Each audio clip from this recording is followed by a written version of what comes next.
नमस्कार, आप देख रहे हैं टोटल न्यूज। आपके साथ मैं हूं सौरभ जौहरी। हमारी खास पेशकश में आपका स्वागत है। प्रधानमंत्री नरेंद्र मोदी आज हरियाणा के हिसार दौरे पर रहे।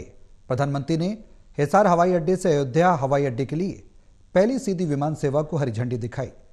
हिसार हवाई अड्डे पर नए टर्मिनल और कई अन्य विकास परियोजनाओं की भी आधारशिला रखी। साथ ही प्रधानमंत्री ने विकसित भारत विकसित हरियाणा का मंत्र भी दिया। इसके अलावा यमुनानगर में भी पावर प्लांट का उद्घाटन किया। साथ ही प्रधानमंत्री ने कांग्रेस को जमकर आड़े हाथों लिया। एससी, एसटी और ओबीसी को दूसरे दर्जे का नागरिक बनाने का आरोप भी लगाया। इसके अलावा वक्फ अधिनियम का विरोध करने वालों को भी करारा जवाब दिया। वक्फ पर अपनी बात को रखते हुए कांग्रेस की प्रधानमंत्री ने जमकर लताड़ लगाई। प्रधानमंत्री ने आपातकाल के दौर का भी जिक्र किया और कांग्रेस पर संविधान को रौंदने तक का आरोप लगाया। ऐसे में प्रधानमंत्री का इस बार का हरियाणा के सियासी मायने इस दौरे के क्या निकाले जाएं और इस दौरे से बीजेपी को कितनी मजबूती मिलने जा रही है। साथ ही यूसीसी का जिक्र जो पीएम ने अपने भाषण में किया, उससे क्या यह बात तो साफ होती है कि वक्फ के बाद केंद्र सरकार यूसीसी लाने की तैयारी भी कर रही है। ये तमाम सवाल हैं।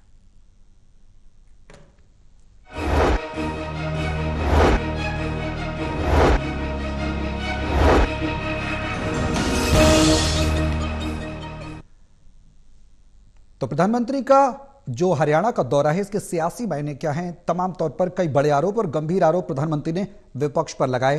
हिसार को बड़ी सौगात दी, यमुनानगर को बड़ी सौगात दी, हिसार एयरपोर्ट का शिलान्यास किया, उद्घाटन किया और अयोध्या के लिए जो रामलला से जोड़ा कनेक्टिविटी को बढ़ावा देने को लेकर प्रतिबद्धता भी जताई है। साथ ही विकसित हरियाणा का संकल्प भी उन्होंने लिया है। विकसित भारत के साथ विकसित हरियाणा का संकल्प लिया है। इस दौरे के सियासी मायने क्या है? कांग्रेस पर कई सवाल खड़े किए। वक्फ को लेकर भी उन्होंने कहा कि अब कानून बनने के बाद जो भ्रांतियां फैलाई जा रही हैं वक्फ को लेकर, वो सरासर गलत हैं। संविधान को रौंदने तक का भी आरोप लगाया। सियासी दौरे के क्या सियासी मायने हैं और विपक्ष के आगे कितनी बड़ी चुनौतियां हैं, तमाम सवाल जानने की कोशिश करेंगे। इनके जवाब हमारे सहयोगी हमारे साथ मौजूद हैं। हिसार से टोटल टीवी के associate editor doctor Mahesh Kumar, Panipat से टोटल टीवी के एसोसिएट एडिटर देवेंद्र कथुरिया और वरिष्ठ पत्रकार वीरेंद्र सोरी जी हमारे साथ चर्चा में रहेंगे। आप सभी के साथ मैं चर्चा को आगे बढ़ाऊं, लेकिन उससे पहले एक रिपोर्ट दिखाते हैं। रिपोर्ट देखिए, फिर करेंगे चर्चा की शुरुआत। प्रधानमंत्री नरेंद्र मोदी जब भी हरियाणा आते हैं अपने प्रभाव की आभा और दलीलों की लंबी लाइन खींच जाते हैं। प्रदेश में तीसरी बार सरकार बनने पर सोमवार को पीएम 4.5 महीने में दूसरी बार हरियाणा आए। 2 शहरों हिसार और यमुनानगर में दिए अपने भाषण में प्रधानमंत्री ने कांग्रेस पर जबरदस्त निशाने लगाए। संविधान से लेकर वक्फ तक को छेड़कर उन्होंने कांग्रेस को घेर लिया। बोले एससी एसटी वर्ग के घरों तक पीने का पानी नहीं पहुंचा, पर कांग्रेस नेताओं के घरों में स्विमिंग पूल में पानी आ गया। कांग्रेस को मुसलमानों के हितों की इतनी ही चिंता थी तो कुछ किया क्यों नहीं? किया होता तो मुसलमानों के बच्चे आज साइकिलों के पंक्चर नहीं लगाते दिखते। अगर सच्चे अर्थ से आपके दिल में मुसलमानों के लिए थोड़ी भी हमदर्दी है तो कांग्रेस पार्टी अपने पार्टी के अध्यक्ष मुसलमान को बनाए। क्यों नहीं बनाते भाई? संसद में टिकट देते हैं, 50% मुसलमानों को दो। जीत करके आएंगे तो अपनी बात बताएंगे। गौरतलब है कि हिसार से यमुनानगर पहुंचते ही पीएम ने यहां कांग्रेस की सरकारों को निशाने पर लिया। यहां दहाड़े हिमाचल से लेकर तेलंगाना तक, यानी जहां कांग्रेस की सरकारें हैं, उन सरकारों के पास विकास को आगे बढ़ाने के लिए पैसा नहीं है। और हमारी सरकारों को देखो, जो जो वायदे किए डंके की चोट पर उन्हें पूरा कर रहे हैं। यही फर्क है मित्रों, कांग्रेस को कुर्सी की चिंता है और हमें आपकी सेवा की चिंता है। आपसे किए वायदे पूरे कर रहे हैं, लेकिन कांग्रेस शासित राज्यों में क्या हो रहा है? जनता से पूरा विश्वासघात। पड़ोस में देखिए, हिमाचल में जनता कितनी परेशान है। विकास के, जन कल्याण के सारे काम ठप पड़े हैं। कर्नाटका में बिजली से लेकर दूध तक, बस किराए से लेकर बीज तक, हर चीज महंगी हो रही है। गौरतलब है कि हरियाणा में करीब 10,000 करोड़ की 4 परियोजनाओं का उद्घाटन और शिलान्यास करने आई पीएम सियासी भाषा में तंज कस गए। हम इसलिए तो कहते हैं हमारी ट्रिपल इंजन सरकार की रफ्तार अब तिगुनी हो चुकी है। इसका फायदा अब आपको मिलेगा लगातार यकीनन। Haryana bureau, total news. तो प्रधानमंत्री नरेंद्र मोदी ने अपने हिसार के दौरे में कई बड़ी बातें कही हैं। उन्होंने कांग्रेस को न सिर्फ आड़े हाथों लिया, बल्कि जो वक्फ कानून से लेकर संविधान को प्रति जो लेकर कांग्रेस लगातार और कांग्रेस के दिग्गज नेता सदन के अंदर खड़े रहते हैं, सदन के बाहर प्रदर्शन करते नजर आते हैं, उसको लेकर भी निशाना साधते नजर आए। वो कोई वार करने से नहीं चूके, जो कांग्रेस लगातार केंद्र सरकार पर सवाल उठाते रही है। ऐसे में प्रधानमंत्री के इस ताबड़तोड़ और जोशीले दौरे का क्या सियासी मायने निकाले जाएं, कितना प्रभाव पार्टी पर आने वाले समय पड़ेगा, यह बेहद अहम सवाल है। देवेंद्र, शुरुआत में आपसे ही करना चाहूंगा, प्रधानमंत्री आज हिसार पहुंचे, एयरपोर्ट की सौगात दी, बड़ी सौगात, और खुद मुख्यमंत्री नायब सैनी ने कहा कि 90 वादे जो मैनिफेस्टो में किए थे उसमें से 19वां वादा शायद जिक्र कर रहे थे मुख्यमंत्री की, वो पूरा किया है हिसार को एयरपोर्ट का सौगात देकर। प्रधानमंत्री के इस दौरे के सियासी मायने क्या निकाले जाएं, दूरगामी परिणाम बीजेपी के पक्ष में होते नजर आएंगे, इस बात से इनकार नहीं किया जा सकता। देखिए सौरभ, प्रधानमंत्री आज फुल फॉर्म में नजर आ रहे थे। होमवर्क भी बहुत जबरदस्त करके आए थे। जिस तरीके का भाषण था, कांग्रेस पर चुन चुन कर निशाने लगाए, मुसलमान, वक्फ बोर्ड, विकास की बात, हिमाचल से लेकर तेलंगाना तक, क्योंकि दोनों जगह कांग्रेस की सरकार है। प्रधानमंत्री ने यह बताने की कोशिश की कि बीजेपी शासित राज्यों में जबरदस्त विकास हो रहा है और आज मैं हरियाणा का जो विकास करने आया हूं। आज दरअसल चूंकि हरियाणा में अब बीजेपी तो राज कर रही है, बीजेपी सबसे बड़ी पार्टी है, उसके अलावा पार्टी कौन सी रही? कांग्रेस। कांग्रेस थोड़ी सी बीजेपी को चैलेंज, चुनौती दे सकती है, लेकिन बाकी दलों का अब वो उतना वजूद नहीं है कि बीजेपी के आगे ललकार सके, हुंकार भर सके।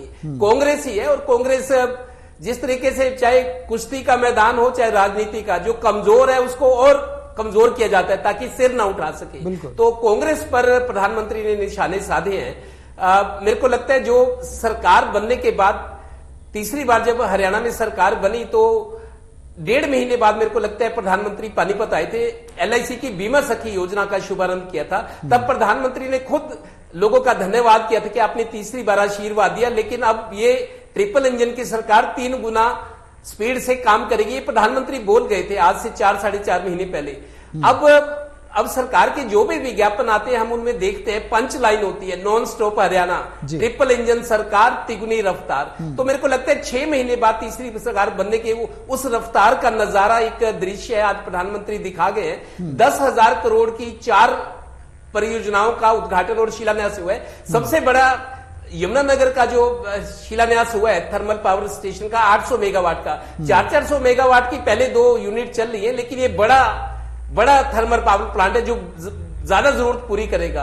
8,000 करोड़ पे इस पर खर्च होने हैं। लेकिन ये भी बता दूं सौरभ, ये जमीन बहुत टाइम से ओम प्रकाश चौटाला ने भी कभी, हालांकि ओम प्रकाश चौटाला की राज था 2005 तक, सर छोटू राम का नाम जो था इस थर्मल पावर का वो भूपेंद्र हुड्डा सरकार में रखा गया था, लेकिन ओम प्रकाश चौटाला ने भी कोशिश की थी एक और यूनिट लगाई जाए यमुनानगर में, लेकिन वो कागजों तक रह गई। फिर भूपेंद्र हुड्डा ने sir Chhotu Ram thermal power station नाम रखा था। तो कुल मिलाकर आखिरकार कई साल बाद आज ये सौगात मिली। 8,000 करोड़ खर्च होगा और 1,000 करोड़ से रेवाड़ी का बाईपास, उसका भी शिलान्यास हुआ है और बाकी एयरपोर्ट का उद्घाटन हुआ है। हरियाणा का पहला एयरपोर्ट हिसार में शुरू हुआ है, अब ये ऑन रिकॉर्ड आ गया। और टर्मिनल की जो बिल्डिंग है हिसार की, उसका भी। तो कुल मिलाकर प्रधानमंत्री सौगात तो दे गए, लेकिन मुख्य विपक्षी पार्टी कांग्रेस पर जबरदस्त निशाने लगा गए हैं। शायद कांग्रेस के नेता इसका जवाब भी देंगे, लेकिन आज फुल फॉर्म में प्रधानमंत्री नजर आ रहे थे और हरियाणा सरकार को इससे मजबूती मिलेगी, नेताओं का, कैबिनेट का, सरकार का कॉन्फिडेंस और बढ़ेगा। अब महेश, कई बातें प्रधानमंत्री ने कही अपने संबोधन में, वक्फ को लेकर निशाना साधते नजर आए।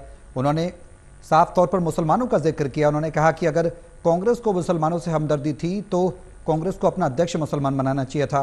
संसद में टिकट का भी जिक्र किया, 50% मुसलमानों को दे देना चाहिए, अपनी बात रखेंगे। साथ ही उन्होंने कहा कि कुर्सी की चिंता कांग्रेस को अक्सर रही है, हम वादे पूरे करते हैं। कांग्रेस के पास क्या कोई जवाब होगा इन तमाम बातों का? जो मुद्दे प्रधानमंत्री ने उठाए बेहद गूढ़ मुद्दे हैं। संविधान का भी जिक्र किया, रौंदने तक का आरोप लगाया है, साथ ही कई ऐसे वार किए हैं। क्या कुछ आधार, क्या कुछ जवाब कांग्रेस के पास इस वक्त नजर आता है इस ताबड़तोड़ और बड़े दौरे के बाद? देखिए, कांग्रेस के जवाब क्या है उसका जिक्र मैं थोड़ा बाद में करूंगा। पहले शुरुआत इस बात से करूंगा कि यहाँ पर हमने देखा लोकसभा चुनाव के दौरान और विधानसभा चुनाव के दौरान भी, और राहुल गांधी जब भी जिस भी प्रदेश में चुनावी प्रचार के लिए पहुंचते हैं, सबसे बड़ा मुद्दा राहुल गांधी के पास क्या होता है? सबसे बड़ा मुद्दा जो कांग्रेस पार्टी मल्लिकार्जुन खड़गे, सोनिया गांधी उठाती हैं, वो उठाती है संविधान खतरे में है। यही बात, यही आवाज कांग्रेस पार्टी के हर एक मंच से चुनावी मैदान में सुनने को मिली थी। लगातार चुनावी प्रचार इसी के इर्द गिर्द राहुल गांधी घुमाने का काम करते हैं कि देश में संविधान खतरे में है। अब वही जो वार भारतीय जनता पार्टी पर किया गया था, जिसका शिकार लोकसभा 2024 के लोकसभा चुनाव के दौरान कांग्रेस पार्टी किसी हद तक भारतीय जनता पार्टी को बनाने में कामयाब भी हुई, और उसका नुकसान जो है भारतीय जनता पार्टी को झेलना पड़ा। सबसे बड़ी बात यहां पर यह है कि उसी वार को पलटवार के रूप में अब भारतीय जनता पार्टी करने जा रही है। बाबा साहेब भीमराव अंबेडकर का जयंती कार्यक्रम जिस तरीके से मनाया गया और जितनी तलखी के साथ यहां पर भारतीय जनता पार्टी की महिमा गाते हुए नजर आए, प्रधानमंत्री नरेंद्र मोदी उनकी सरकारों की परफॉर्मेंस का जिक्र करते हुए नजर आए, उसी के साथ साथ कांग्रेस पार्टी पर जो जबरदस्त एक के बाद एक बड़े हमले यहां पर बोले गए हैं। और संविधान को खतरा अगर किसी से है तो कांग्रेस पार्टी से है, कांग्रेस पार्टी के नेताओं से है, ये कहने की कोशिश यहां पर मोदी की तरफ से की गई है। भारतीय जनता पार्टी एकमात्र जो मुद्दा कांग्रेस पार्टी के पास था, संविधान को खतरे में बताकर जो वोट मांगने की कोशिश कांग्रेस पार्टी के लोग किया करते थे, अब इस तरह की कोशिशों के बाद, इस तरह के कार्यक्रमों के बाद भारतीय जनता पार्टी सुनिश्चित कर लेना चाहती है कि आज की तारीख के बाद से अनुसूचित जाति के वोट बैंक का जब भी जिक्र होगा तो वो कांग्रेस पार्टी के खाते में नहीं लिखा जाए। आज की तारीख के बाद जब भी हिंदुत्व को साधने की बात हो तो वो सिर्फ भारतीय जनता पार्टी का कॉपीराइट बना रहे। हिंदुत्व का जिक्र जब भी हो तो उसका सीधा फायदा भारतीय जनता पार्टी को मिले। और जहां तक मुस्लिम समर्थक होने की जो बात कोशिश यहां पर कांग्रेस पार्टी के नेताओं की तरफ से की जा रही है, जैसे कि आरोप भारतीय जनता पार्टी के लोग लगाते हैं, तो उसे और ज्यादा परवान चढ़ाने की कोशिश यहां पर मोदी की तरफ से की गई। और यहां तक कह दिया गया कि कांग्रेस पार्टी अपने राष्ट्रीय अध्यक्ष को मुसलमान धर्म से क्यों नहीं चुनने का काम करती है। राष्ट्रीय अध्यक्ष अगर इतना ही प्यार है तो फिर राष्ट्रीय अध्यक्ष भी चुन लिया जाए। फिर यह भी कहने की कोशिश कर रहे हैं कि अगर कांग्रेस पार्टी को मुसलमानों से इतना ही ज्यादा प्यार है तो फिर आधी टिकटें, यानी लोकसभा की आधी टिकटें जो है, चाहे विधानसभाओं की बात हो तो आधी टिकटें मुसलमानों को देकर देख लीजिए, उसके बाद पता लग जाएगा। इसका फायदा किसको मिलेगा? इसका फायदा भारतीय जनता पार्टी को मिलेगा। हिंदुत्व एक मत होगा, लामबंद होगा, भारतीय जनता पार्टी के समर्थन में खड़ा होगा। ये कोशिश यहाँ पर देखने को मिल रही है। तो एकमात्र जो मुद्दा कांग्रेस पार्टी के पास था, संविधान को खतरे की बात कहकर जो वोटों की अपील राहुल गांधी किया करते, मल्लिकार्जुन खड़गे किया करते, वही मुद्दा छीनने की कोशिश, और काफी हद तक मुझे लगता है कि छीन लेने में कामयाब यहाँ पर नरेंद्र मोदी हुए हैं, भारतीय जनता पार्टी के तमाम लोग हुए हैं। जिस तरीके से अनुसूचित जाति के लोगों को साधने का काम किया गया है। एक महत्वपूर्ण विषय ये भी मैं इसमें जोड़ना चाहूंगा कि अनुसूचित जाति के लोग जो लोकसभा चुनाव के दौरान हमने देखा था कि कतारों में खड़े होकर कांग्रेस पार्टी के समर्थन में वोट डालते हुए नजर आ रहे थे, वो विधानसभा चुनाव आते आते यू टर्न ले चुके थे। कुमारी शैलजा की नाराजगी एक वजह थी, लेकिन उससे भी बड़ी वजह यह थी कि यहाँ पर अनुसूचित जाति का जो वर्गीकरण है वो यहाँ पर डीएससी, डिप्राइव्ड शेड्यूल क्लास का एक अलग नोटिफिकेशन यहाँ पर करने का वायदा जो है भारतीय जनता पार्टी की तरफ से किया गया था। यानी अनुसूचित जाति का जो आरक्षण है उसे ए और बी दो वर्गों में बांट दिया गया, जिससे एक कह सकते हैं कि अनुसूचित जाति के करीब करीब आधी की संख्या में जो लोग हैं, जो अलग अलग जातियों से संबंध रखते हैं, अनुसूचित जाति की कैटेगरी में आते हैं, उन लोगों को यहाँ भारतीय जनता पार्टी ने अपने पारंपरिक वोट बैंक में तब्दील कर लिया है। तो कह सकते हैं कि आधा एससी वोट और जो अनुसूचित जाति के वोट हैं, अब वो वक्फ कानून के जरिए साधने की कोशिश यहाँ पर भारतीय जनता पार्टी के लोग कर रहे हैं। एक तो इसका सबसे बड़ा फायदा ये होगा कि मोदी हर एक मन से ये कहने की कोशिश कर रहे हैं कि दरअसल वक्फ कानून का जो लोग फायदा उठा रहे थे, जो कानून कांग्रेस पार्टी की तरफ से बना गया था, उसमें कोई चुनौती वक्फ बोर्ड को नहीं दी जा सकती थी। और एक तरीके से जो भू माफिया है वो वक्फ बोर्ड का इस्तेमाल कर रहा था और चुनिंदा लोगों को ही उसका फायदा मिल रहा था। अब गरीब को, अब गरीब मुसलमान को, अब विधवा महिलाओं को उसका फायदा मिलेगा, ये मोदी कहने की अब कोशिश कर रहे हैं। यानी भारतीय जनता पार्टी यहां मुसलमानों के भी एक वर्ग को, एक बड़े हिस्से को, जो कि वक्फ की संपत्ति से कोई फायदा जो लोग नहीं उठा पाए थे, उन्हें अपने साथ जोड़ने की एक कामयाब कोशिश यहां पर भारतीय जनता पार्टी के नेता और खुद प्रधानमंत्री नरेंद्र मोदी करते नजर आ रहे हैं। वीरेंद्र जी, ये दौरा कई मायनों में अहम है। हिसार को बड़ी सौगात मिली है, सियासी मायने क्या निकाले जाएं? एक तीर से कई निशाने प्रधानमंत्री साध रहे हैं या साधते नजर आए हैं, कहा जा सकता है। देखिए, प्रधानमंत्री का ये जो दौरा था मतलब विकास के लिए भी था और कांग्रेस मुक्त भारत की जो एक कल्पना है उसको साकार करने की दिशा में एक बहुत बड़ा कदम था जी। अंबेडकर जयंती के दिन प्रधानमंत्री जी ने ये अवसर चुना और कोई मौका नहीं गवाया कांग्रेस पर प्रहार करने का। भाई कांग्रेस ने डॉक्टर भीमराव अंबेडकर को पढ़ने नहीं दिया, उनके साथ कैसा व्यवहार किया, तो उन्होंने मतलब हर मामले में कांग्रेस पर हमला बोला और ये कहा कि मुसलमानों पर भी कहा और कटाक्ष भी किया। और ये देखिए कि ये भारतीय जनता पार्टी की रणनीति है कि कांग्रेस को बिल्कुल उभरने का अवसर ही ना दिया जाए। भाई कांग्रेस तो वैसे ही वेंटिलेटर पर है, तो इस स्थिति में भी कांग्रेस आगे भविष्य में उभर भी ना पाए। और देखिए प्रधानमंत्री जी ने ये, हालांकि मनोहर लाल जी ने भी उल्लेख किया, ये 2014 में प्रधानमंत्री बनने के बाद उनका ये हरियाणा का 25वां दौरा था। मतलब जो है चाहे वो चुनावी सभाएं थी, चाहे वो विकास के अलग उनके कार्यक्रम थे, तो ये उनके 25वां दौरा था। तो ये कल्पना कीजिए कि 11 वर्ष के कार्यकाल में प्रधानमंत्री जो है 25 बार हरियाणा में आए, तो इससे मालूम लगता कि वो हरियाणा को कितनी वरीयता देते हैं, कितना प्राथमिकता देते हैं। और देखिए विपक्षी दल के नाते कांग्रेस कहीं अब जो है कहीं टिकती नहीं है जी। चाहे उत्तर भारत हो, अब दक्षिण में जहां जहां भी मतलब चाहे उत्तर भारत हिमाचल में है, चाहे तेलंगाना में कांग्रेस की सरकार है, कर्नाटक में है, तो उन्होंने ये प्रहार किया कि वहां विकास की क्या स्थिति है, वहां की अर्थव्यवस्था की क्या स्थिति है। कांग्रेस ने जो वायदे किए थे वो पूरे नहीं किए। तो मतलब प्रधानमंत्री ने अंबेडकर जयंती के दिन जो है हरियाणा को विकास की सौगात भी दी और अपनी पार्टी को मजबूत भी किया। ये नहीं है कि हरियाणा में मजबूत किया, अब पंजाब में भी चुनाव होने वाले हैं, उत्तर प्रदेश में भी जब चुनाव होंगे तो वहां भी एक संदेश दिया। तो प्रधानमंत्री जी ने ये हरियाणा के जो विकास को पंख लगाए हैं, उसके साथ साथ विपक्ष मतलब कांग्रेस के ऊपर भी एक तरह से कई तीखे हमले किए हैं। भाई कांग्रेस ने आज तक मुसलमानों के लिए क्या किया? अगर बिल्कुल सही कहा कि कांग्रेस के जो मुस्लिम बच्चे हैं वो आज तक सिर्फ साइकिल के पंचर लगाने तक सीमित रह गए। कांग्रेस का इतना शासनकाल रहा, लेकिन कांग्रेस ने विकास की दिशा में कुछ नहीं किया। और देखिए कार्यकर्ताओं को मनोबल कैसे बढ़ाया, देखिए चाहे वो हिसार में था, चाहे यमुनानगर में, भारतीय जनता पार्टी के विधायकों से तो वो मिले ही मंच पर जाने से पहले।